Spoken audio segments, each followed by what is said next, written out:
Yeah, what is up, everybody? Happy Monday. Welcome to Ginger Runner Live, episode number 181. Getting up there, aren't we? Just want to pause the video here so the audio doesn't reflect back. First of all, how's everyone doing? Hope you guys are having a great Monday. We're going to get into tonight's show here in just a second. Basically, tonight, we love doing these episodes. Viewer inspiration, viewer mail. We get a chance to read and share some of your stories from either how you got into running, what got you into racing, maybe a recent experience or adventure that you went on, maybe yourself with family members or with friends. And we get to share those experiences. Every time that we do one of these episodes, we ask for your submissions, and that will continue. So if you have not yet shared your story and would like to, maybe a recent race or something that went really well or something that didn't go well, we still like to read those types of things. You can email the gingerrunner@gmail.com and use the subject line viewer mail, and it basically goes right into the folder that we use for this show. And we kind of go through, we get a lot of them. And after last time we did this, you got this. I got it. We had a ton of submissions. So we're going to try to get to as many of those today. And we might even have a secret guest. Secret? Surprise. It's not going to be a secret, but it's a surprise guest, maybe. Yeah. So welcome, everyone, to Ginger Runner Live, episode number 181, viewer mail and inspiration number 8. It's the 8th time that we've done one of these. So sit back, relax, grab your beverage of choice, and here we go.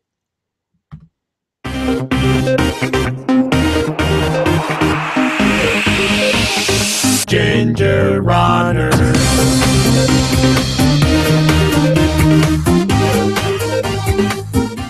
Yeah, what is up? Happy Monday. Thank you for taking the time out of your busy Mondays to spend a little bit of it with us. We're very excited to have you here. Episode number 181 of Ginger Runner Live begins right now. This is number 8 in the viewer mail and inspiration episodes. We got to do these more often. We say that every time. I know. Just for clarification, what is the subject line people need to put in their email? Viewer mail.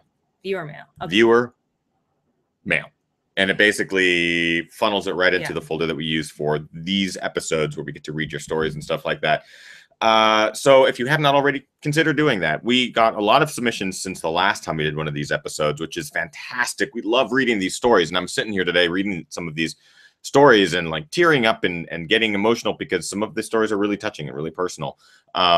There are a number that we got this month that I'll be reading tonight. Some were extremely long. We had some people write out full on, PDF documents and Word documents. And trust me, I read them. They're amazing. The length of them was a little too much for on air. So I want to let those individuals know that I got your stories. They're fantastic and inspiring. They might not be able to make it air only because we're trying to get through as many stories as possible. Before we even get into all that, of course, I have to give a big shout out to our Patreon supporter, Brian Sands, who's at the top tier level. And I believe Brian just had to jump on a flight. I think he was just in the chat room, but he just had to sign off. Oh, I hope he heard that then. Brian is in the chat room every Monday, and he's been a supporter for a long time. He's a frequent viewer of the show and supporter on the channel, and he's at that top tier on Patreon, which allows us to do Ginger Runner Live every single week, which is fantastic. So thank you, Brian. The chat room's always really, really kind as well, and thanks, Brian. And Brian, obviously you're not watching this now, you might be watching this later, but shout out to you, man. I believe he's going or coming from Hershey, Pennsylvania, and he's already asked if we want chocolate. The answer is always yes. The answer is always yes. I think we should get some chocolate from Brian, maybe eat it on air. Speaking of on air and consuming a product provided to us by a viewer, Tim, frequent viewer of the show. Thank you, Tim, for the goodies. Tim provided us with, we're going to be drinking one of them tonight, but he gave us 2 of these incredible beers, Blood Orange IPA. What is the brewery? Why am I not seeing it? Daft Badger Brewing. That's hard to say. It is, Coeur d'Alene, Idaho. So we'll be partaking in a little bit of this tonight while we share some of your stories. Thank you, Tim. Really appreciate it. Oh man, this is going to be good. What's the chat room going on? Kim, introduce yourself for those who maybe are unfamiliar with who the red-lipped vixen is. Who the person in the makeup is? Well, that's me. Oh, that is you. Yeah. Hi guys, I'm Kim. I'm here every Monday, and as always, I'll be keeping an eye in the chat room. She's only here Mondays. I just in my mind I went, well, you're here. Right. It's like Monday you show up, hey Ethan, are we doing the show? And then I have my own house. You have your own house. You and go my other husband. Yeah. And dog. 2 lives. My dog must be asparagus. And husband Methan. Yeah, Methan and Mus. As always, if you guys have questions for our potentially surprise guest that's coming on later once he or she arrives, correct, you can ask them in the chat room, and I'll be pulling questions. And if you guys have any comments or questions or little inspiration tidbits you want to share, just pop them into the chat room, and I'll try and pull them out as well. You are gonna love this. Ooh, this is fantastic. Good. Thank you, Tim. Wow, that is amazing. Okay, so again, just to kind of explain what happens here for the viewer mail and inspiration episodes, we get your emails and your stories. This is a great opportunity for us to share experiences, adventures, and stories and race recaps of the viewers, those who support the channel, watch the show, listen to the show in podcast form. And it's a great chance for us to get to share some of the stories. Many and all of them are inspiring in their own right. So while we do get to have guests on the show every week, you know, top level elites, some people just with inspiring stories or great finishes at races or runs, it's also great to do these episodes because we get to share your experiences. And before we kind of get going, I just want to say congratulations to all of our viewers who raced this weekend. I know there was a few of you guys that did the Barkley Fall Classic. Yeah, yep. What else happened this weekend? I'm trying to think. Oh man, I Am Tough. I Am Tough. Barkley Fall Classic. Darcy PQ just set the female supported fastest known time on the John Muir Trail. We were in communication today to try to get her onto tonight's show, but unfortunately she's literally on a plane now as well. So she was unable to join us tonight, but she will be joining us on a future episode because I just can't even fathom that. She was almost getting the full FKT. Very close. She's so close, just missed it by a hair, but incredible effort from her this weekend. And Megan Hicks of I Round Far was out there attempting the Nolan's 14 for a second time, and like this crazy weather storm moved in. Sounded very harrowing, but her buddy Nick did end up finishing the Nolan's 14. I don't know. There's lots of stuff that happened this weekend. Lots of really crazy stories. So yes, you guys know how to submit now. I think it's time we start getting into it, shall we? Let's do it. All right. So this first email comes to us from Norman. Norman, also a frequent viewer. Here we go. Hello, Ethan and Kim. I thought I would share my story. I would like to apologize because it may be long. I'm going to try to read it as best as possible. It is one large paragraph. It's not super long, but it is one long paragraph. So I'm going to try to not lose my way here. Okay. November of 2004, I joined the Army on my 25th birthday. Joining the Army was a huge leap for me at the time in my life because my life was going nowhere fast. Before joining, I had never even run a mile. I played a little baseball in school, but running was used for punishment, not recreation. When you join the Army, you soon learn that running is a huge portion of the process, along with other physical activities used for motivational and some corrective actions. I remember running for my first Army physical fitness test, which includes a 2-mile run. I came in around 24 minutes or so, which was nowhere near passing for me. As basic training went on, I eventually moved up to the minimum standard, which was somewhere along the lines of 9-minute miles. I was able to graduate basic training and was stationed in Fort Lewis, Washington, which is actually just south of us. Mm-hmm. The first week I was there, we ran 5 miles one morning for PT. I didn't complete the run and soon realized that in order to be successful in this, I would have to do something about my running. I was also gaining weight at an alarming rate. I soon discovered that there was also a weight standard I had to follow, and I was way above it. I was informed that if I didn't lose the weight, I would be discharged. This alarmed me, and I decided to do something about it. One of the guys in the platoon was a former collegiate athlete and was into weight training and running. I asked if he would help me get into shape and pass the weight standard. Fast forward 3 months later, and I was 30 pounds lighter and running my 2-mile run in under 13:30. I felt great and was in much better shape. It was then that I noticed that I actually liked running. I began to run on my own more and more. I had no real running goals. I just knew that I liked it. Months passed, and soon we learned of a deployment to Iraq in 2007. We were posted in an old abandoned hospital in the middle of Baghdad. We have the room,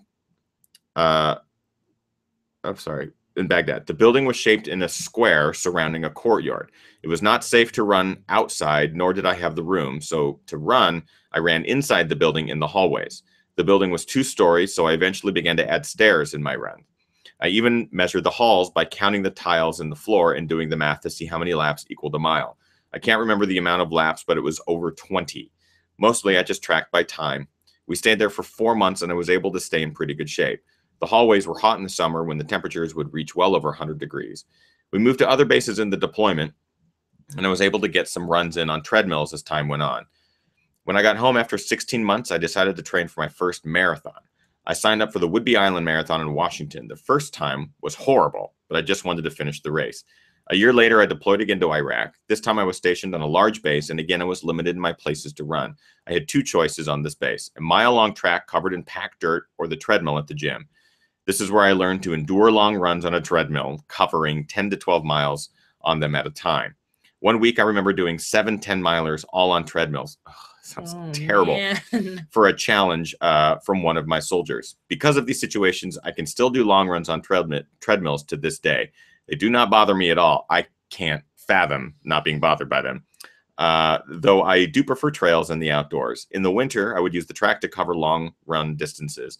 In a year, we redeployed back to Fort Lewis, and I signed up to run the Seattle Marathon. After a horrible experience with going out too fast, I eventually found my love for the trails and the ultra marathon.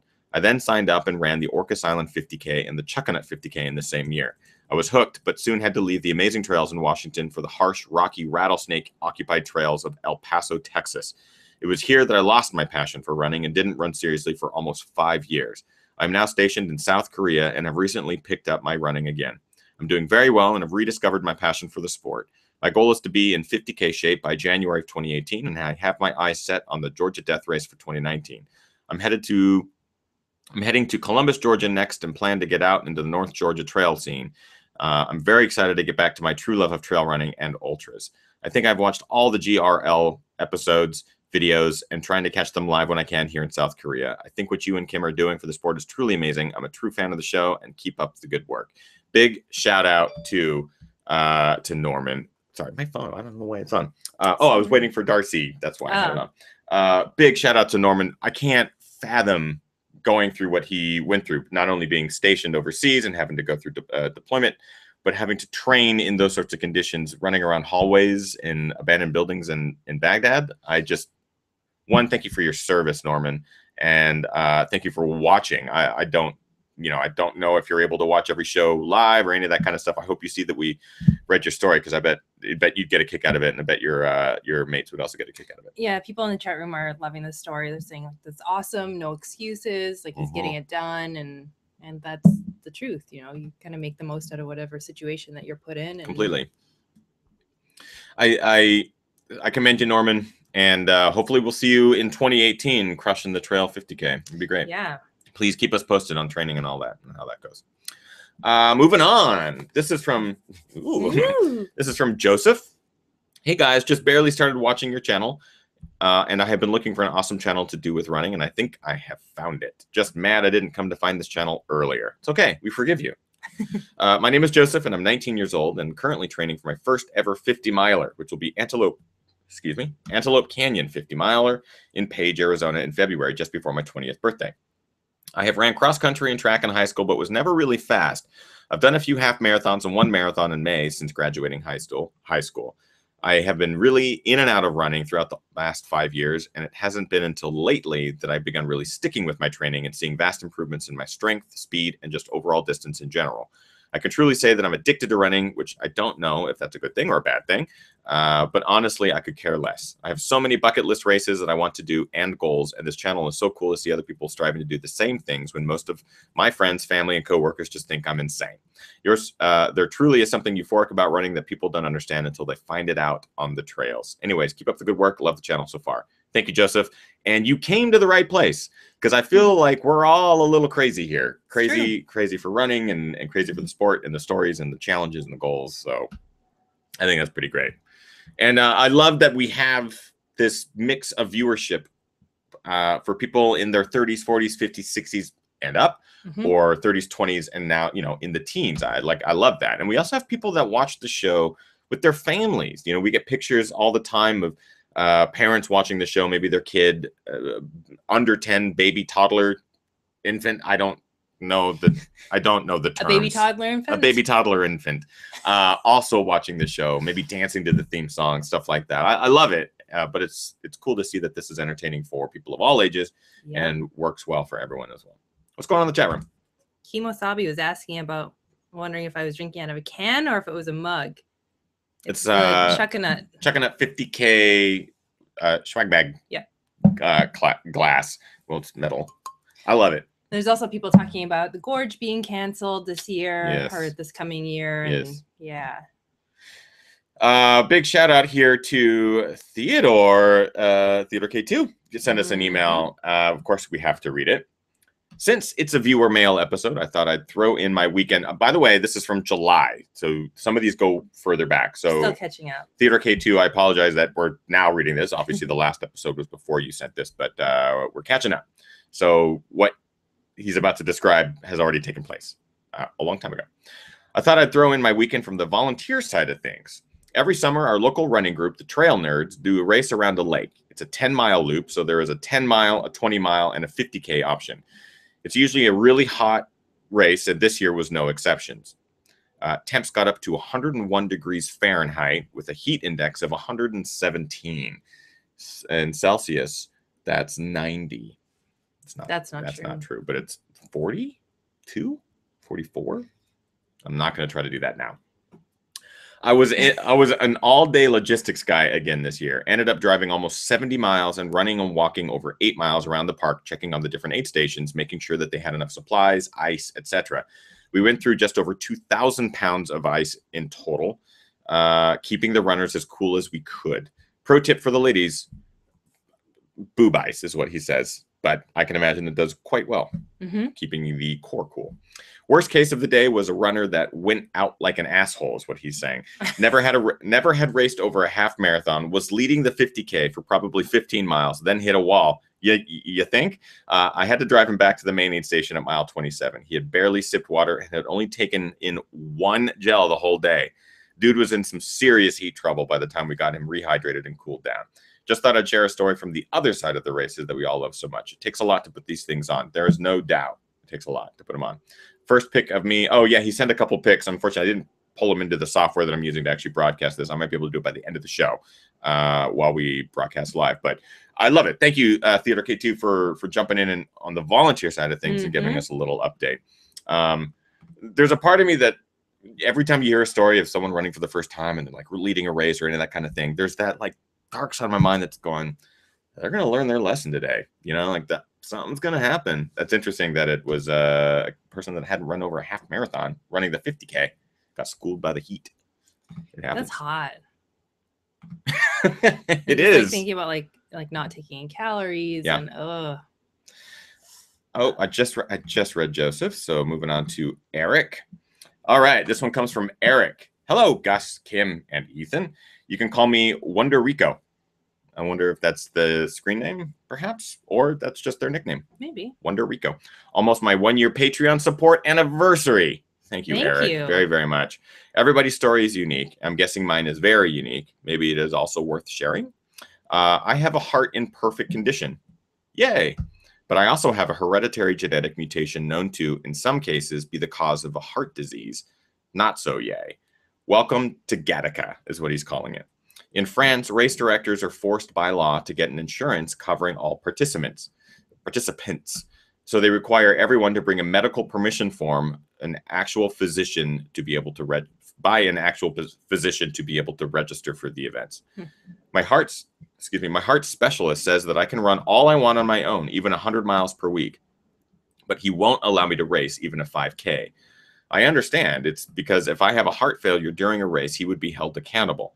Second opinions won't solve this. It's the French law, and it sucks. Too much protection for the people can sometimes prevent someone to live his own life by his own terms.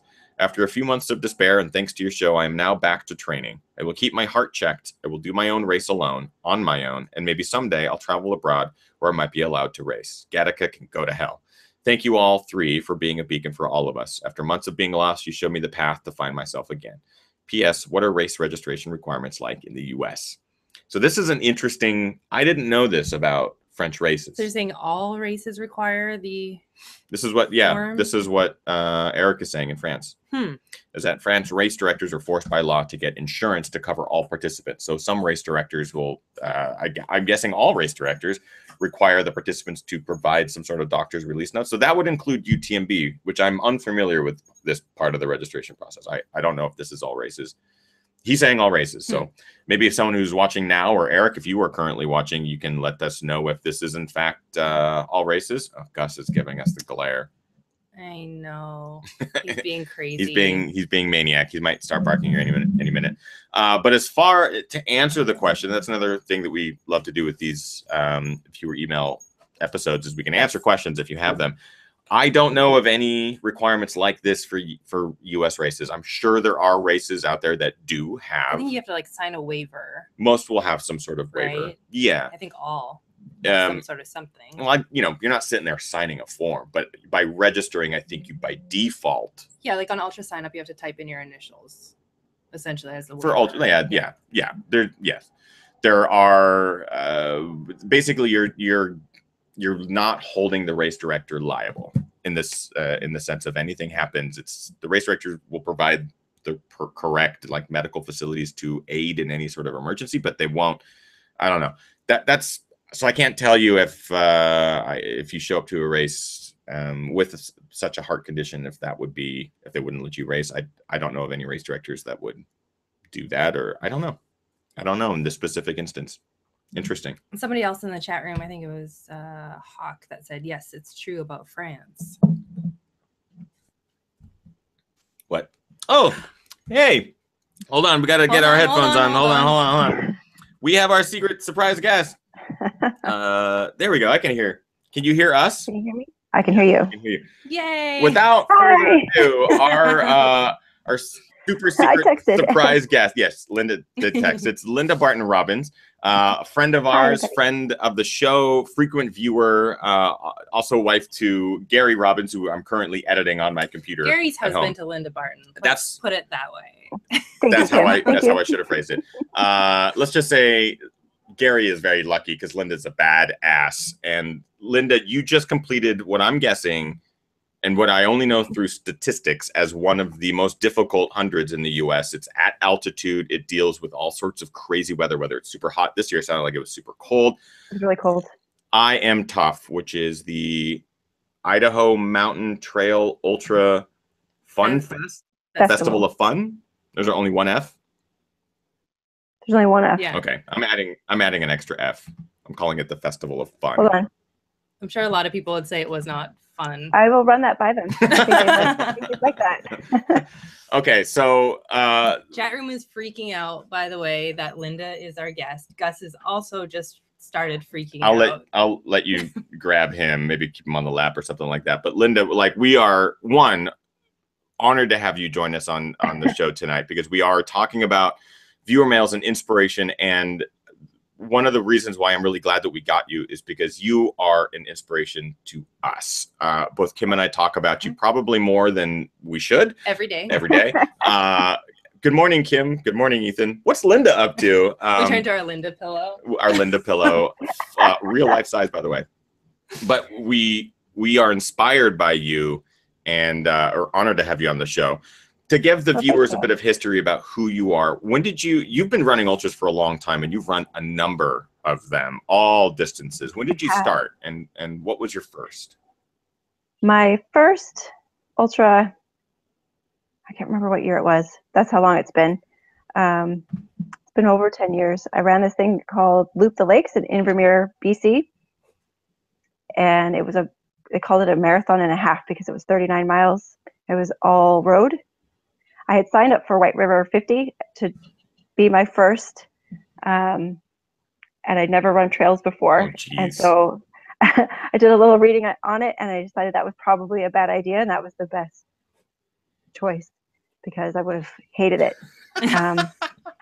Because I didn't know. I was a road runner. I ran a lot of marathons, and when I did ultimately run White River, I think just even the next year, when I ran the first 17 miles in 4 hours, I almost cried because it had taken me so long. And then when I ran White River a couple years later and ran the 17 miles in 4 hours, I was so happy because I'd learned the difference between road running and trail running. But yeah, so it's been over 10 years. I think it was 2005, maybe, that I did that, the Invermere. And you have run, I mean, all distances, including multiple hundreds. Do you know at this point how many hundreds you've completed? 9 as of yesterday. which is insane. I'm really curious. I mean, some of the hundreds that you've run are some of the toughest. I mean, you've got Hurt, you've got I Am Tough. This is now what, your second or third finish of I Am Tough? Second. It's the only time I've doubled up on a 100. They switched directions, so I wanted to go back and doing it the other way. Fat Dog. UTMF. UTMF. What else? Grindstone. And Bighorn was my first, and Cascade Crest. Those are basically the big races. Ones. Like most of them are qualifiers for both Hard Rock and States. Like they're that big. They're monstrous mountainous hundreds. So this weekend, there he is. Being super crazy. I'm gonna take this off, buddy, because it just jingles. Take off his little collar. So this weekend, tell us a little bit about this weekend's race and how it compared to maybe your other running of it. What drew you back to the tough course and kind of begin to share the experience? Well, when I ran it in 2014 the first time, and it went in, I think it was the clockwise direction. So it was quite runnable to start with, and then all the climbing was later in the race, and I made a lot of mistakes.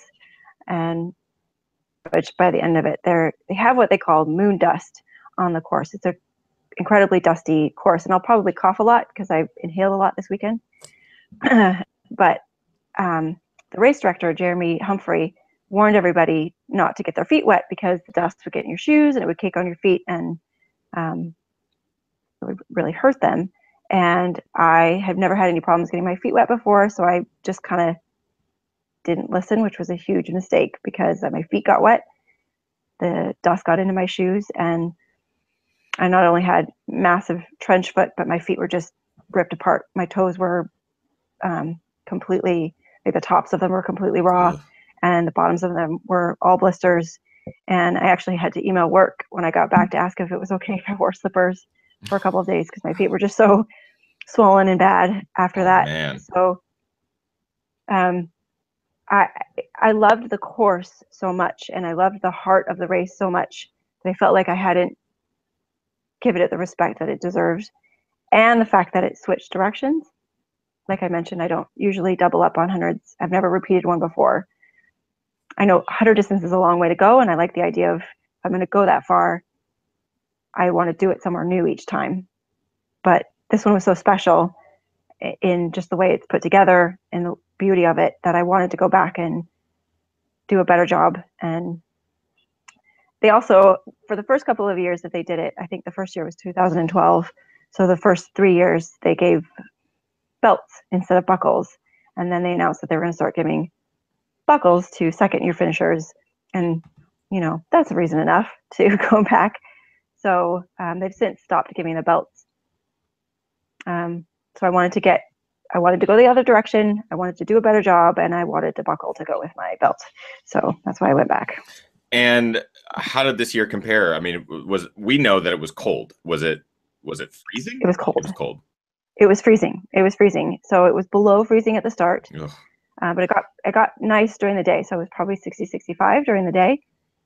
I ran Bear a couple of years ago, and it was below freezing and stayed below freezing. So this was much nicer. Actually felt warm at parts, but then the overnight was very cold as well. And I think I probably could have done a little bit better with clothes. It seemed fine for a while, and then it got worse and worse, but it was never unbearable. And then I actually got pretty warm the second day. But even that was like, I took my arm sleeves and gloves off probably afternoon. Bear, I've also run Bear. Gary just is prompting me over there. I've also run Bear. So was the experience all, I mean, it's never easy. It's 100 miles. It's never easy. Did you run into some issues this year, or was it a pretty straightforward finish? No. So I think every 100, if you don't run into some kind of an issue, then you're either, I don't know, superhuman or cheating. Or cheating superhuman. I don't know. or cheating superhuman. I was doing pretty well. I was probably on a 31.5 hour pace, which was faster than I wanted to go. I came into the second aid station and was 45 minutes ahead of where my A goal was. And so I decided to just slow down as much as I could. But the altitude started to get to me a little bit. It doesn't go crazy high, but it gets up close to 9,000 feet a couple of times, which can be enough if you're a sea level liver like I am. And so I experienced some stomach issues, more so than I've ever in a race before. And then early, I don't even remember when it happened. I just know that it happened. So, have you ever been running and tripped over a stick and the stick got caught between your legs, back and forth between the two? So that happened. And on its last bobble, it just cracked my shin enough that I yelped. But any other day, I would have ignored it. And I pretty much did. I just was like, ow, that hurt, and kept going. But it just kept hurting. And by the last 25 miles of the race, it was almost unbearable. I'm actually pretty swollen now. I sent Kim a picture of it. It's and Gary looked at it and he's like, "Are you sure you didn't roll your ankle? 'Cause it looks like I've really hurt my ankle, but it's just my shin." Ow. So it became almost impossible to run downhill. I had two pacers, Kelly Bullinger and Barb McAllister. And Barb is a nurse of 34 years, which I highly recommend having a nurse or a doctor on your crew team because they're brilliant. So she taped my shin up a little bit to help kind of relieve the pressure, and she gave me some ibuprofen, which helps a bit. But even that wears off. So the last few hours were pretty hard to get through. But other than that, I felt like I did everything right. I took care of my feet much better this time. I had 2 pairs of shoes. I had 6 pairs of socks with me. When I had blisters, we took care of them right away. So they never became a real issue. They would hurt for a little bit and then they would feel fine. I kept eating, even though I didn't feel well. My stomach was cramping, but I know that once you stop eating, it's game over. Yeah. So whether you're nauseous or cramping, it doesn't matter. You have to keep the calories coming in. And it was to the point where my gag reflex was acting up, which I've never thrown up in a race except for I had norovirus once. But I've never thrown up in a race, and I took a peanut butter gel, which was horrible, and it hit the back of my throat. And my pacer looked at me, and she's like, "Don't throw up." And I'm like, "Okay." And that happened a couple of times, and then I've smartened up and started sipping them instead of gulping them, so that helped. But otherwise, it was fine. I mean, besides almost throwing up and being in a lot of pain and having blisters, it was fine. I mean, knowing how this race is, like being at altitude alone, if you live at sea level, having been at altitude for spurts of time at a time, it's interesting how that sentence came out. But every time that I'm at altitude, I'm like, yeah, if I want to have any sort of runs at altitude, you need to acclimate. So I can imagine going from sea level to Idaho, and I believe it gets up above 8,000 feet, right? Yeah, definitely. I think it might get pretty close to 9. Okay. I had my watch, and I'm a terrible American who lives in Canada and can't convert meters to feet yet. My watch is a Gary hand-me-down, and so it's still in meters, and I don't know how to change it. So it said about 2,400 meters, I think, is where it topped out. I think that's close to 9. Kim, you should know better than I do. I don't know. Maybe not. I am someone will do the math. Good at this conversion, and then I'm realizing, no, I'm terrible. In my mind, I'm like, oh yeah, 2,400 meters is actually closer to like 7,900 feet. I was thinking, but that's low. It's like 3.3 times almost 2,500 feet. So that 0.3 adds a lot. Somebody in the chat room will do the math, and then they can tell us. Yeah, someone is going to do it. Yeah. I trust them. Oh wow, I was actually really close. Ben Harris says 7,800 nope, that's 78,740.157 feet. That's a lot. I wasn't up there. Yeah, I think it's a little too high. But maybe, yeah.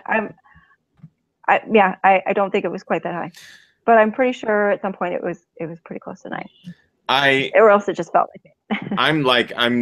I'm in awe, and again, I'm inspired. Kim and I have had lots of conversations lately just about 100 milers and what do they mean? It's been a hot topic in this house. It's been a hot take. Just as far as how much commitment they take, not only for the event itself, and you're asking your friends and families to give up their time, but also the training and the commitment to like mentally prepare for these sorts of things. So to accomplish what you did, getting your 9th one done on a day that didn't sound like it was ideal, in situations that weren't ideal, but you still managed to crush the crap out of it. It's pretty awesome, Linda. Well, thank you. Yeah, they are a commitment for sure. And I would say that my preparation for this one was one of the hardest goes of it. I have a 2-year-old and I'm back at work. When I ran Fat Dog, I was on maternity leave for a year, and everyone was like, "Oh, you have a baby. How did you do this?" I was like, "I have Canadian mat leave. I have all day, every day." But now I have work commitments, and a lot of my training was just stroller running Reed to daycare and then running home with an empty stroller. And that's only about 4 miles, and then getting ready for work and going to work. So it wasn't ideal training, but it was enough to get me through. And I was a lot better at the flat running, that's for sure. But it's tough. There's that balancing of the guilt of being away from the family. And, I cut a couple runs short because I had to get back to relieve my mom or relieve a babysitter, and didn't do as many back-to-backs as I wanted to do. And then you leave for, 5 days. And this was my first trip away from Reed ever. And so there's a lot of emotions tied to that too. I called him on Friday before the race, and Gary put the phone up to his face, and he heard my voice, and he was trying to kiss the phone, and then he started to cry because his mommy wasn't home. And it's tough to do that. It's tough to take that time away from your family, and it's a very selfish thing to do. But when I am out there and I'm doing it for them at the same time, because it makes me happy. It makes me whole to be able to do these adventures and come back and be able to share that with them. Someday Reed's going to be able to say, "My mom runs 100-milers. What does your mom do?" It's fun, and to see that he's soaking that in and being a little mini runner himself is pretty unique. That's awesome. And I mean, I want to point out that you don't just take care of a 2-year-old, you also take care of Gary. And let's be honest, that's like 7 2-year-olds. It's a lot of work. A lot of work. We have tons of questions from the live chat room. Yeah, there's lots of questions. You kind of just touched on it just now, but there's been a ton of questions in the chat room about how you're able to juggle family life, how you're able to juggle a life with another ultra runner. I know sometimes even just for us and a dog, there's compromises that are made as far as it's like the exact same as yours. Totally, yeah. Are you and Gary doing up schedules so you can be away, and do your long runs, or like are you taking care of most everything? Or it's like trying to solve the most difficult algorithm on a weekly, daily basis. So we have an amazing daycare that takes care of Reed during the day when I'm at work. But sometimes if I'm working an evening shift, I would take him to daycare just so that I could squeeze in a bit of a longer run. My mom also comes up to Canada quite a bit to stay with us and help out with him.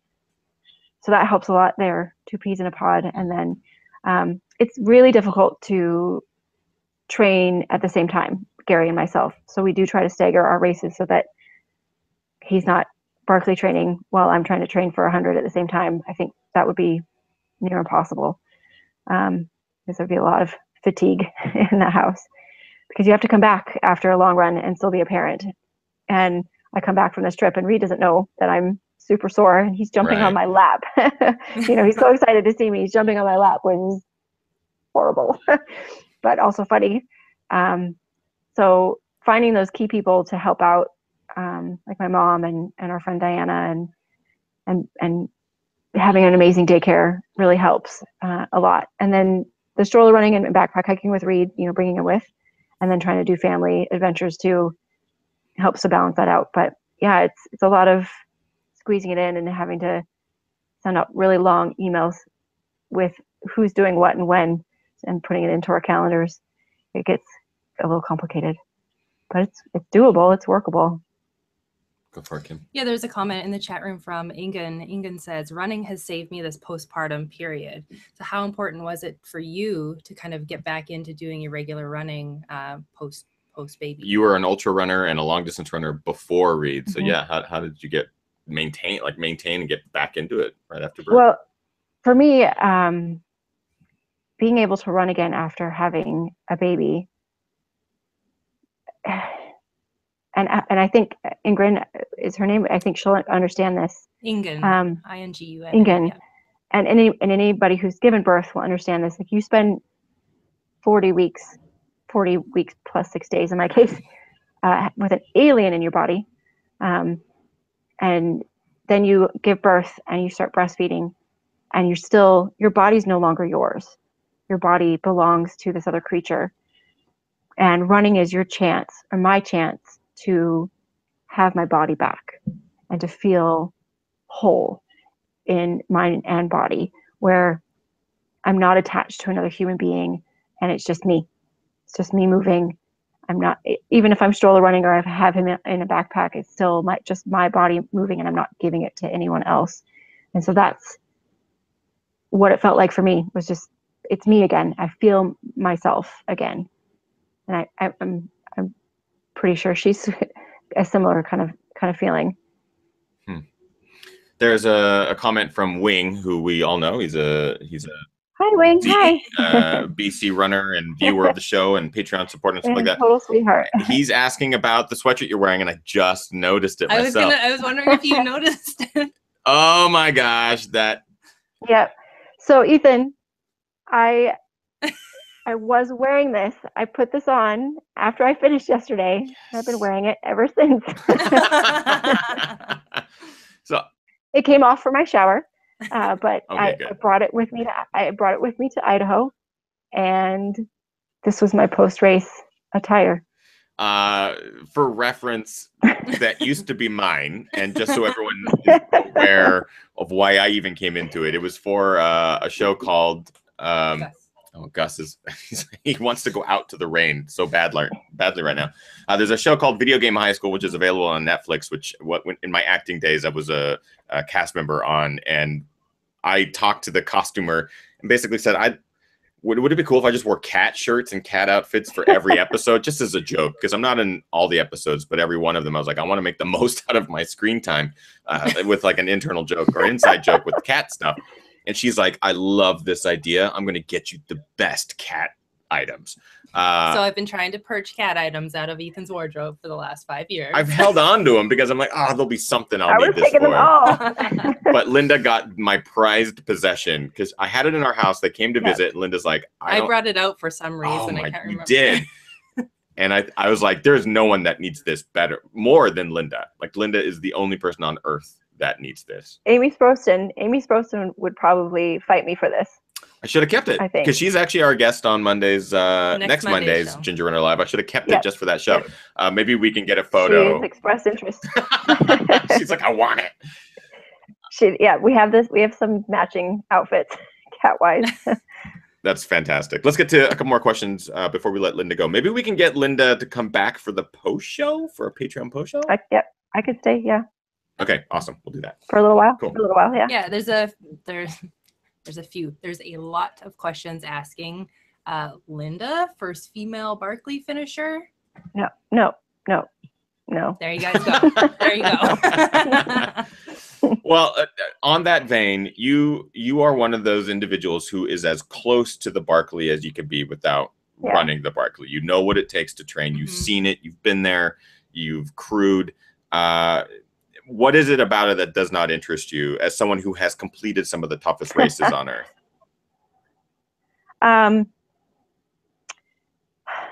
Well, I'll say I would love to run the Barkley Fall Classic. I think that would be great. But I think that Barkley itself is much harder to realize. The documentary that's out there that people have seen on Netflix, it's a great documentary, but I don't think it does a very good job.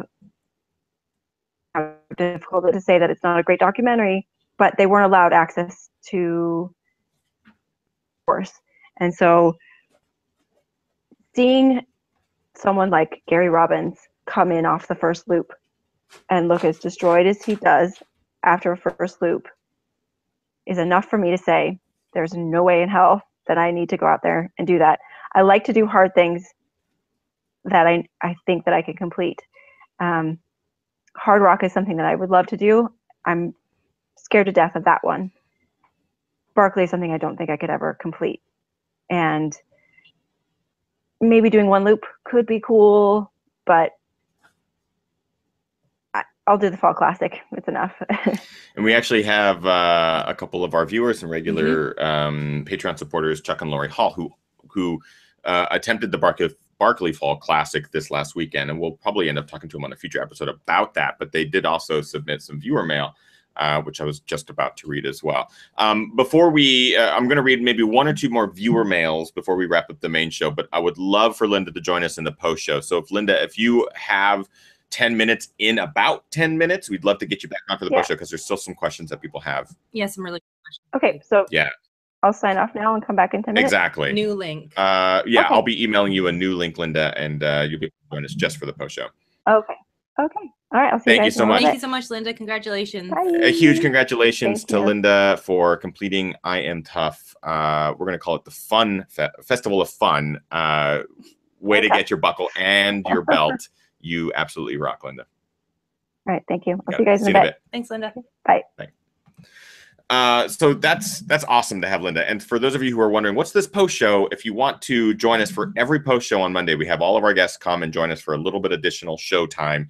We get to ask them the questions directly from you right there, rapid fire. You can go to patreon.com/thegingerrunner for as little as $1. Basically, the $1 a month subscription level gets you access to all the post shows and future and past, depending on how long you stick around. Randy in the chat room says she is tough. She is tough. Yes, she is. For any of you guys who only know her as being Gary's wife, I highly suggest you go check out her Ultra Sign Up resume. Yep. It'll impress the pants off you. It's basically Linda inspires us. Gary's also inspires us, but like fine. That couple, you look at their resumes and go, well, shit. Yeah. they have accomplished incredible things before they met each other, and of course they make such a great duo, getting some of the biggest stuff out there done. People are already asking about the quickie question quiz. We're gonna do it in the post show. Okay. Yeah, we're definitely doing it. And this is not the last time we're gonna have Linda on. There is no doubt. I'm just surprised it took it this long to get her on. I think she's been on once before, but again, briefly. I wanted to just get to a couple more viewer mails before we move into that post show. This one comes from Brent. Kia ora, Team Ginger Runner from New Zealand. I have been following you guys for a while now, and I find myself looking forward to your viewer mail shows and the great stories people offer up. I thought it was time that I shared my wee tale for you. And yes, it's a cliche, but sorry for the length of this email. In what seems like a lifetime ago, I was a competitive rower and rugby player. However, for the past 12 years, I've really only been working on expanding my waistline. Having decided to make a change at the start of 2015, being just 34 years old and struggling to keep up with my 2 preschool daughters, I started jogging and was quickly enticed off the roads by friends who were into the trail running. Since then, I've lost a good chunk of weight, down from 145 kilograms to 120 kilograms, and still going. Feel a hell of a lot better with more energy, met some truly awesome and inspiring people, and have a new passion obsession. I've also now got a trail shoe collection that's starting to make my wife jealous of their numbers. In fact, I had to pause writing this email as a new pair has just arrived and I needed to test them out. I have a renewed appreciation for my beautiful country and its varied scenery. You really need to come visit and experience it for yourself. I guess growing up in New Zealand, I had become desensitized to what we have to offer. My local stomping ground was a little more than a green bit on a map. Now I know there are a pile of different areas within this one area. There's the damp, dark bits, the open gravel pit bits, and the not sure if this is even a path bits. Best of all, there are no snakes, bears, mountain lion, spiders, ticks, just the mud, the view, the birds, and you. Starting out, I struggled to make it 1 kilometer. Neither less, I entered the 6-kilometer short events in my local 7-race winter series. Last year, it was that series mid-distance, the 10 to 15 kilometer, building to my first ultra half 26-kilometer event in November. This year saw a step leap up again, starting with the brutal 34-kilometer Hillary Trail and the 35-kilometer Ultra Half. Now, I'm in the middle of the series' super long 21-kilometer event, all with the goal in November of my first 50K. And I recently entered a swim-run event for next year, an 8K swim and a 25K run. It might seem nuts to go from couch to ultra in 3 years, but there is a saying that I love: bite off more than you can chew and then chew like hell. And I got a pretty good and I got pretty good at chewing sitting on that couch. I think what makes getting into trail running easier and pushes us to push ourselves is the incredible support and inclusion the sport offers. Everyone from race directors to elites to the old grinders at the back is there with the kind words and you can do it when you need it. Even on the global scene, ego seems to take a backseat to community and community achievement. I started writing blog posts late 2015 as part of being selected as an inspirer for the 2016 Hillary Trail Race, named after Sir Edmund Hillary. Apparently, people liked what I had to say. I enjoyed writing them, so though why not flog this dead horse for all it's worth and keep going? So after agonizing over a witty and snappy name, I came up with a Ginger Runner. But realizing that was already taken, and I'm not a redhead, I went with something more appropriate, the Kiwi Trail Snail. To prevent this email getting any longer, I'll direct you to my website. You guys can go check it out. Just Google search Kiwi Trail Snail. It is trailsnail.kiwi. And in particular line, a warning, there is a partial nudity post in case you wanted to see that. So he's already enticing people to go check it out. Please keep doing what you guys are doing. It's more motivating and importantly entertaining than can be really expressed in words. And you really do need to get down here to experience our trails, community, and craft beers, all of which will blow your mind. Cheers.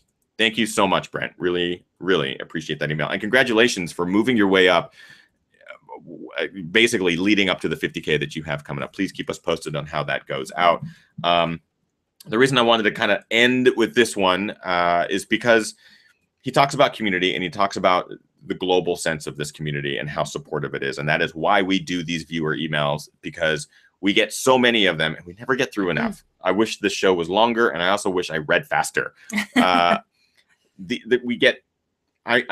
like, if I just count here, I have probably 24 to 50 emails that I got between the last episode and this episode that are unread.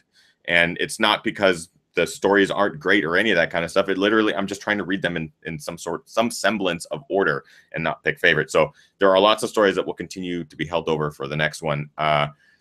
I just love it. I love that this, I realize we don't even need the headphones. I'm also kind of yelling. I'm listening to music. Oh, you are? Yeah. Cool. No. Baby driver. We have built this incredible community together, and everyone seems to share one thing in common, and that's that they support one another. And I love it.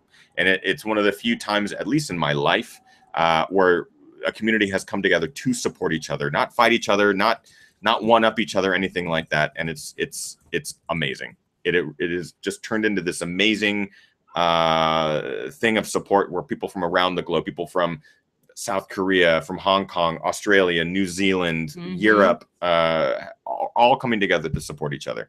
I think it's amazing. I'm encouraged and inspired by all of you, and that's why we do these episodes. And poor Gus must have seen a squirrel or a bird because he is freaking out. You okay, bud? Yeah, he's freaking out. So we're going to wrap up the main episode here. Again, I wish I could read all the stories that you guys sent. Some of them are just incredible. We will be doing another one of these episodes here very soon. Next week, Amy Sproston's going to be on the show. We're going to talk about her UTMB finish. It's going to be amazing. Really excited about that. The post show for tonight, we'll get Linda back on, so we'll get to ask some of the questions that Kim pulled aside, plus additional questions if you're a Patreon supporter. If you would like to join us, just go to patreon.com/thegingernunner. For as little as $1 a month, you get to join us for all the post shows. Yeah, bring them on in.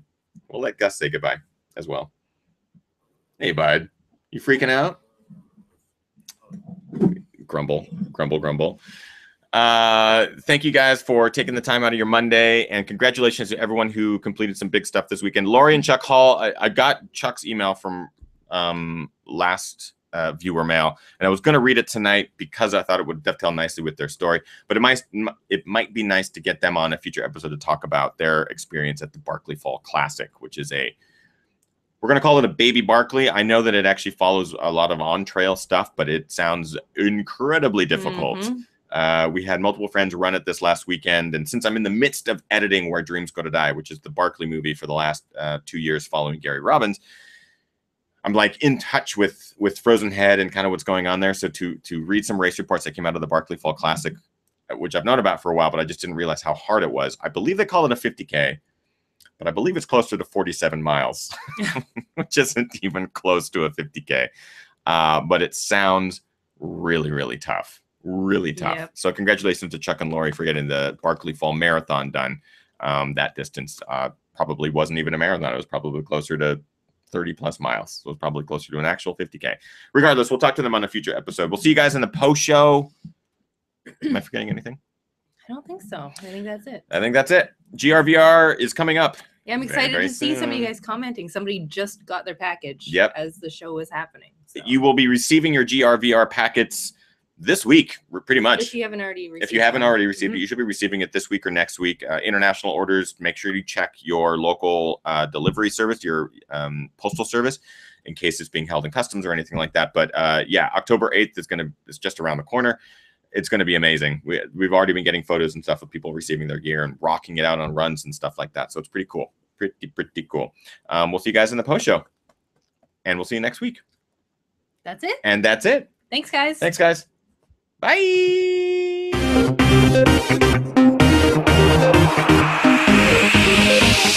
Ginger Runners.